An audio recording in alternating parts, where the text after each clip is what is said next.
If you don't have a symptom you don't have problem. बोला था। What is the symptom of high TSH? Palpitation, anxiety, ये होता है high TSH का symptom. अगर वो आपको नहीं हो रहा है तो आप दवाई क्यों खाना चाहते हो? Because it will come down. It can change because of season, because of situation, because of whatever, but it is temporary. आप दवाई खाकर उसको परमानेंट बना देते हो। आप घबरा भी गए, मान लीजिए आप रात में उठे and then there is some palpitation, there is some anxiety and then it comes down in 10 minutes, 10 minute में कम आ गया। पहले वो एक एक घंटा चलता था। तो आर यू इम्प्रूविंग? नहीं आती थी, नींद आने लग गई। Are you improving? You are going in right direction. Now suddenly you get a report done, TSH बढ़ गया, and now you have to take medicine. Why?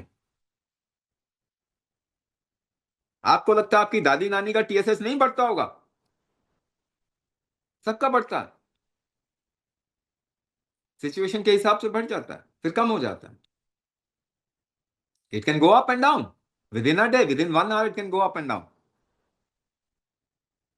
1 घंटे में वो ऊपर नीचे चला जाएगा।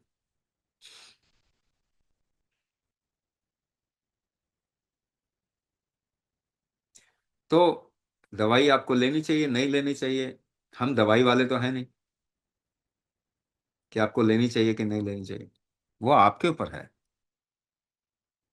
मगर हम आपको कुछ समझ देने की कोशिश कर रहे हैं, that you need to understand how life functions.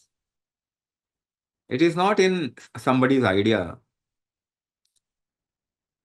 पहले लोगों का टीएसएच क्यों नहीं ऊपर होता? बट वो टॉलरेंट थे तो उनको कोई प्रॉब्लम नहीं आती थी, वो टेस्ट भी नहीं कराते थे।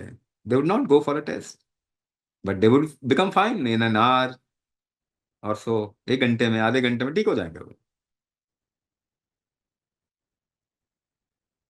बट आपको दवाई लेके उसको नीचे करने की कोशिश करनी है, then the body will react and respond to what you are putting in it, and it can create complication in long term.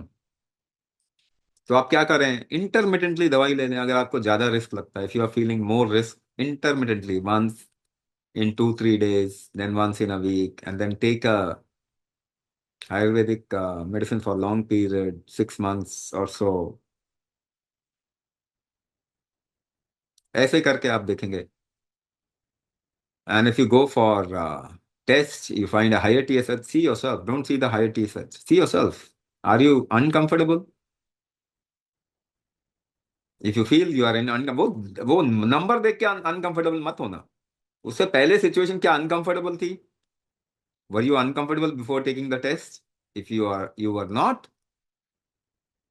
इसका मतलब आप तो ठीक है, you are right, you are okay.